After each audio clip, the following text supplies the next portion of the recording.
Halo warga intelektual sekalian. Wow, wow, wow, wow, gila banget. Ternyata ya ada sebuah berita yang sangat-sangat mengharukan, berita yang jarang dibongkar dan menurut saya ini satu-satunya berita yang tidak pernah dibongkar oleh konten kreator di luar sana. Dan mungkin saya satu-satunya yang bongkar berita ini. Apa itu beritanya? Ternyata Benjamin Netanyahu punya saudara di Iran, guys. Dan saudaranya itu bukan masyarakat biasa, tapi seorang ratu, guys. Wow, wow, luar biasa. Ternyata Benjamin Netanyahu, Perdana Menteri Israel, punya saudara di Iran. Dan saudaranya itu bukan masyarakat biasa, tapi seorang ratu. Ya, ratu yang sangat dihormati di Iran. Ratu siapa yang saya maksud? Ratu yang saya maksud itu adalah Ratu Esther. Kalau Anda orang Kristen, Anda sudah familiar dengan yang namanya Esther. Esther itu ada di dalam kitab suci. Kalau nggak salah itu ada seratusan ayat tuh ya yang bahas tentang Esther. Esther itu ya bisa diibaratkan seperti Nabi Iyah. Ya, kalau cowok biasa disebut dengan nabi, kalau cewek bisa disebut dengan Nabiyah. Jadi Esther ini bukan kaleng-kaleng guys, bukan masyarakat biasa. Jadi ternyata Netanyahu ya ada hubungan saudara dengan Ratu Esther guys. Wow, wow, wow, luar biasa. Nah yang jadi pertanyaan, apakah ini alasan daripada Netanyahu membombardir Iran? Apakah ini alasan daripada Netanyahu sangat benci dengan rejim Ayatollah? Apakah ini tujuan daripada Netanyahu ya meruntuhkan pemerintahan daripada Iran diganti dengan pemerintah baru? Apakah ini tujuan sebenarnya karena dia punya saudara di Iran? Dan menurut saya ini sangat-sangat menarik ya. Ini jarang dibahas guys. Ternyata Om Netanyahu punya saudara di Iran ternyata guys. Wow, luar biasa. Bagaimana kronologinya? Kok bisa Netanyahu itu punya saudara di Iran? Apa kronologinya? Jadi ini pembahasan yang sangat panjang ya, tapi saya akan menjelaskan dengan sesingkat-singkatnya. Jadi gini guys, kronologinya ada seorang wanita atau seorang anak kecil yang yatim piatu hidup di pembuangan bernama Babilonia. Jadi dalam kitab suci agama Kristen itu ada istilah Babilonia. Apa sih Babilonia? Apakah ini sama dengan babi gitu? Enggak guys. Jadi Babilonia itu atau Babel itu adalah daerah Irak sekarang ini. Jadi pada zaman dulu Irak dan Iran itu kan masih kekuasaan daripada Persia ya.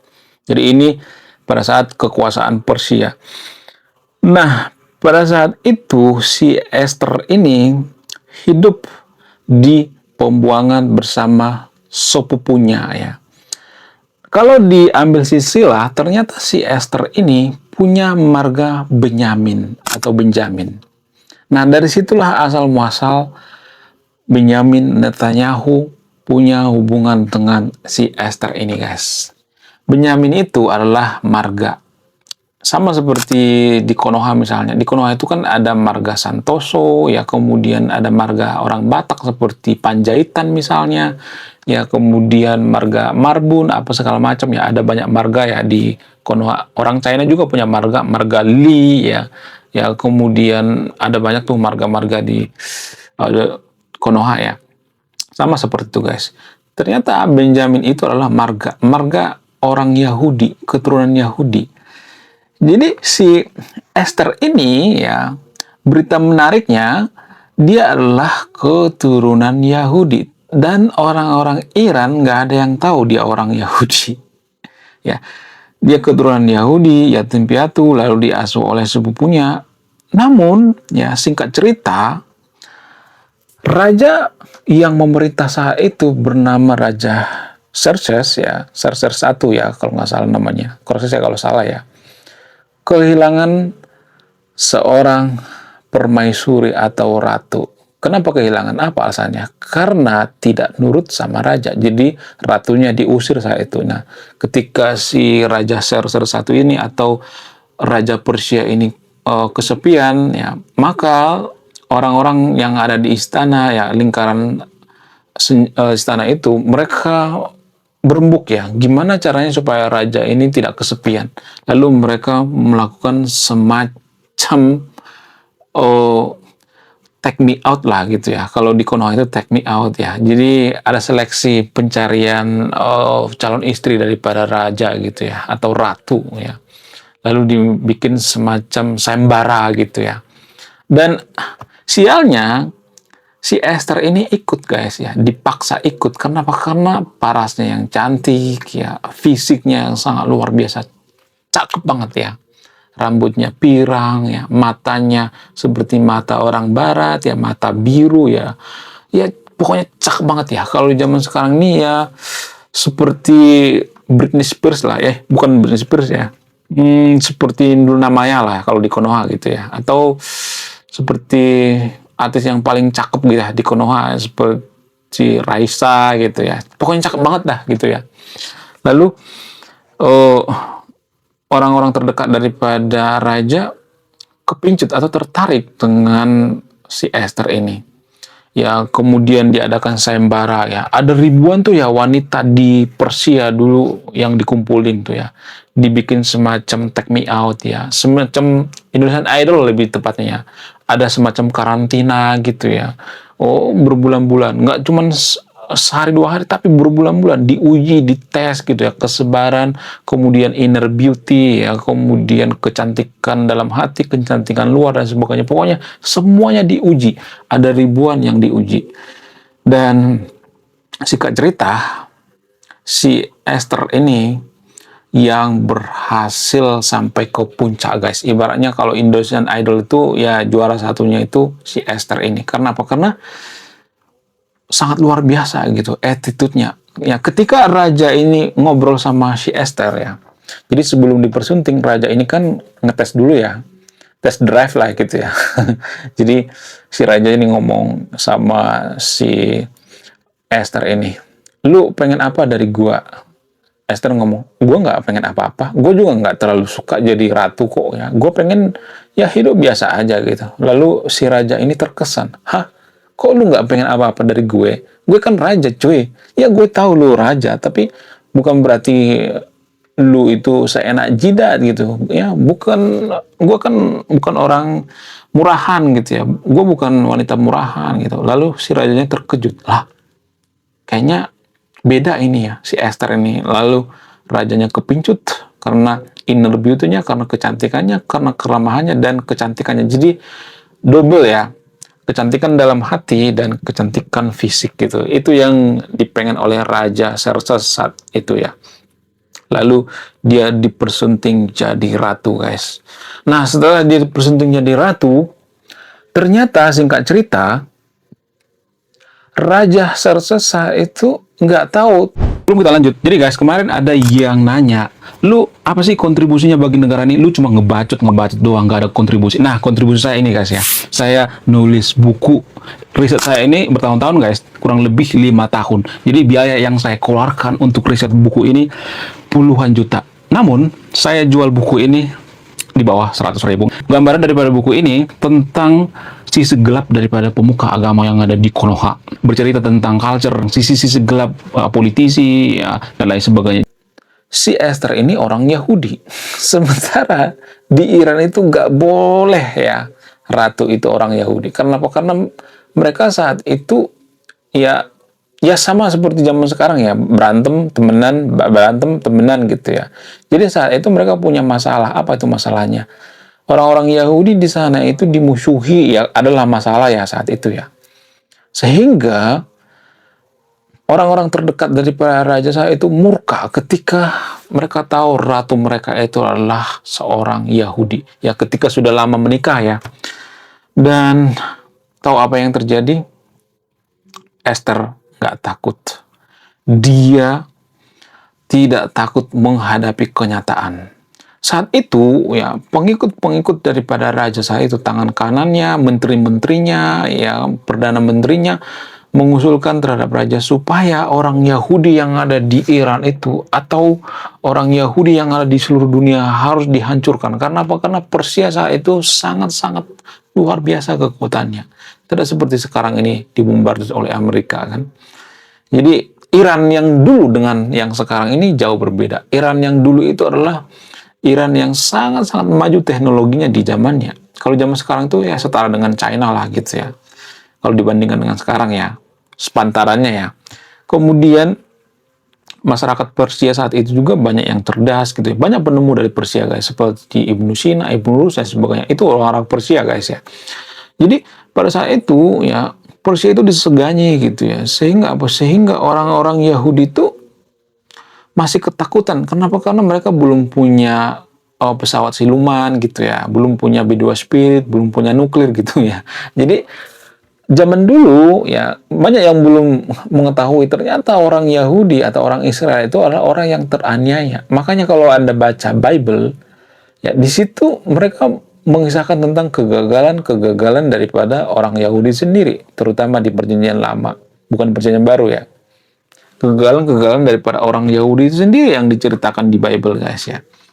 Tebel banget itu ya kalau baca ya. Saya udah berkali-kali baca Bible ya. Ada kali 10 kali ya. Dari dulu ya, dari SMP ya. Baca Bible gitu.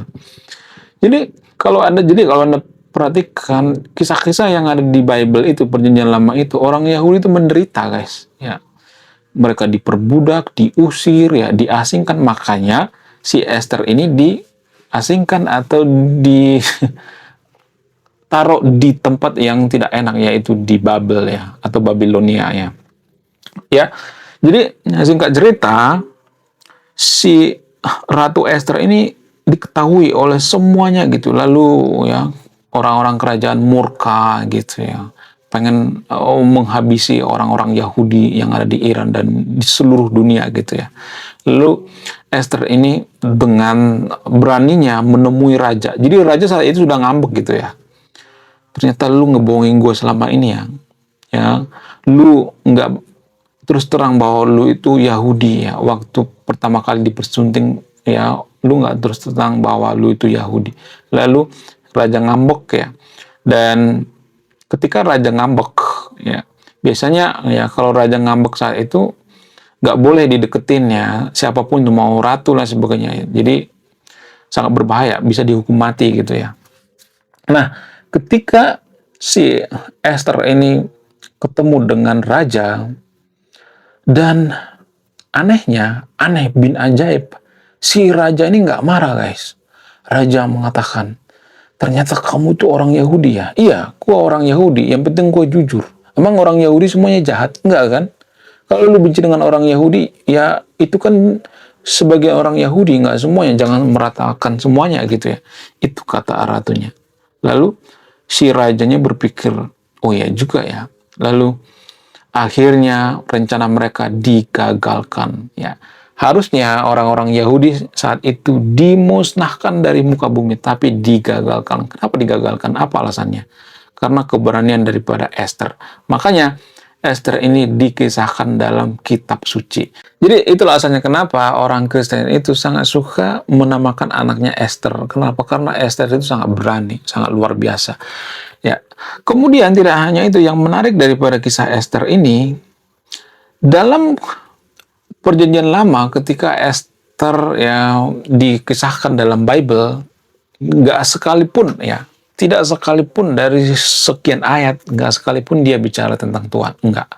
Jadi banyak pengamat mengatakan bahwa Esther ini bukan beragama Yahudi, mungkin dia beragama Zoroaster atau mungkin agama lain gitu. Tapi setelah diriset ternyata Esther ini melakukan ritual ya, ritual-ritual yang dilakukan oleh orang-orang Yahudi gitu.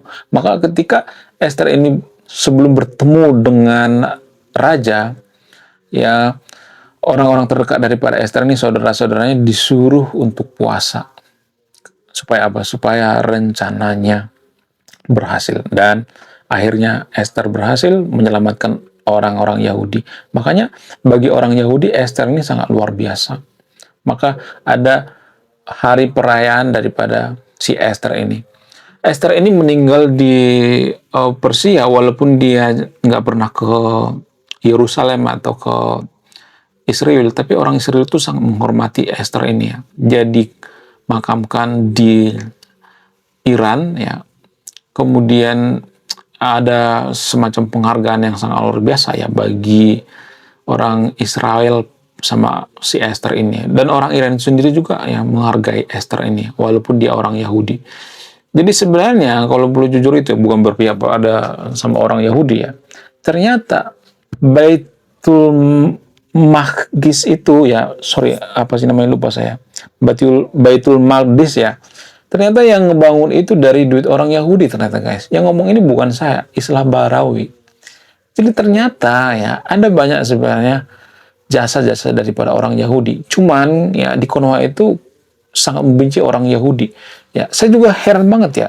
Kenapa sih warga Konoha itu benci banget dengan orang Yahudi? Harusnya yang berhak benci dengan orang Yahudi itu adalah orang Kristen. Karena apa? Karena yang menyalibkan Yesus kan orang Yahudi kan. Harusnya yang berhak dendam itu orang Kristen. Nah, yang jadi pertanyaan, apakah orang Kristen dendam dengan orang Yahudi? Enggak kan? Kenapa? Karena mereka tidak diajari dendam gitu. Bukan berarti saya berpihak pada Kristen, jangan berpikir bahwa saya oten ya.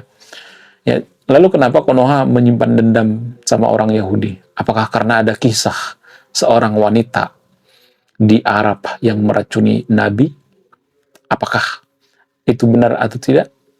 Apakah ini semacam dendam berkarat bagi warga Konoha sehingga warga Konoha membenci orang Yahudi? Kalau misalnya mengatakan, ya itu karena kelakuan daripada orang Yahudi zaman dulu ngeracunin Nabi kita dan lain sebagainya. Nah, yang jadi pertanyaan, apakah cuman orang Yahudi yang meracuni orang di dunia ini?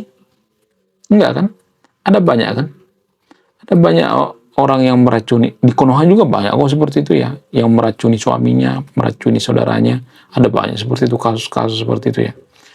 Jadi, apakah semua orang Yahudi seperti itu jahat, meracuni Nabi? Enggak kan? Saya cuma bertanya ya. Saya tidak memberikan pernyataan. Jadi, ya di video ini saya tidak berpihak pada siapapun ya. Saya tidak berpihak pada Yahudi, saya tidak berpihak pada Israel ya. Saya berpihak pada pemikiran-pemikiran yang jujur atau rasional gitu. Saya coba bertanya, kenapa sih takut banget dengan pertanyaan? Ya, kalau misalnya nih ya, ada seorang wanita meracuni Nabi zaman dulu, apakah ini alasannya kenapa kita benci banget dengan orang Yahudi? Nah, yang jadi pertanyaan, apakah semua orang Yahudi itu jahat? Silakan disimpulkan sendiri. Kalau misalnya mengatakan, oh orang Yahudi jahat, tapi di Konoha emang semuanya suci gitu? Enggak kan? Apakah ada orang jahat di Konoha? Ada kan? Lalu kenapa kita bencinya nggak ketulungan gitu ya, bencinya ke Yahudi? Apa alasannya? Punya teman juga kagak ya kan? Tapi kita bencinya tuh nggak ketulungan gitu. Apa alasannya? Coba simpulkan sendiri ya. Saya tidak akan menyimpulkan ya. Kalau saya menyimpulkan itu artinya saya berpihak. Saya nggak mau berpihak di video ini. Oke, sekian video ini. Terima kasih sudah memahami. Saya kaum intelektual. Salam rasional.